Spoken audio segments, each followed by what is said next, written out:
एक बार एक अमीर व्यापारी बीरबल से मदद मांगने के लिए राजा अकबर के दरबार में आया। उस व्यापारी के कुछ सामान की चोरी हो गई थी। अब उस व्यापारी को ये शक था कि उसके किसी नौकर ने उसे लूट लिया है।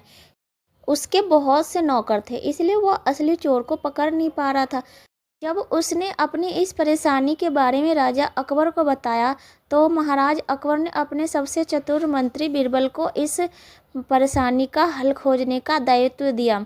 यह सुनकर बीरबल ने एक चतुर योजना के बारे में सोचा और व्यापारी के नौकरों को बुलाया। महामंत्री बीरबल ने प्रत्येक सेवक को समान लंबाई की एक छड़ी दी और फिर उन सभी को कहा कि अगले दिन तक चोर की छड़ी 2 इंच बढ़ जाएगी। ऐसा सिर्फ उसके साथ होगा जिसने व्यापारी का सामान चुराया है। अगले दिन बीरबल ने सभी नौकरों को सम्राट के दरबार में फिर से बुलाया। उसने देखा कि एक नौकर की छड़ी दूसरे की तुलना में 2 इंच छोटी थी। अब बीरबल को असली चोर के बारे में मालूम पड़ गया था। वह जानते थे कि चोर कौन है। मूर्ख चोर ने अपनी छड़ी को 2 इंच छोटा कर दिया था, क्योंकि उसे लगा कि यह सच में 2 इंच बढ़ जाएगी। इस प्रकार बीरबल ने बहुत ही चतुराई से असली चोर को पकड़ लिया। महाराज ने अपने मंत्री को शाबाशी दी और व्यापारी चोर पकड़े जाने से बहुत खुश हुआ। उसने महाराज को शुक्रिया कहा और अपने घर वापस आ गया। इस कहानी से हमें यही शिक्षा मिलती है कि सत्य और न्याय की हमेशा जीत होती। एक बार एक अमीर व्यापारी बीरबल से मदद मांगने के लिए राजा अकबर के दरबार में आया।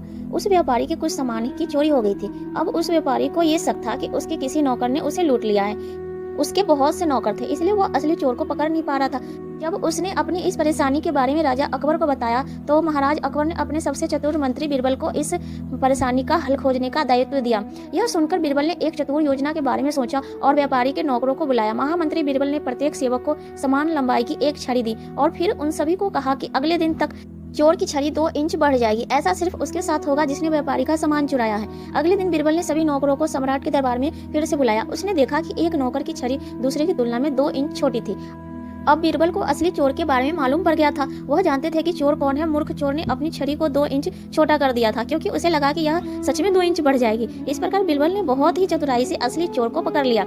महाराज ने अपने मंत्री को शाबाशी दी और व्यापारी चोर पकड़े जाने से बहुत खुश हुआ। उसने महाराज को शुक्रिया कहा और अपने घर वापस आ गया। इस कहानी से हमें यही शिक्षा मिलती है कि सत्य और न्याय की हमेशा जीत होती है। उम्मीद है कहानी आपको अच्छी लगी होगी। ऐसी ही कहानी सुनने के लिए आप हमारे चैनल को सब्सक्राइब करें और वीडियो को लाइक, कमेंट एंड शेयर जरूर करें।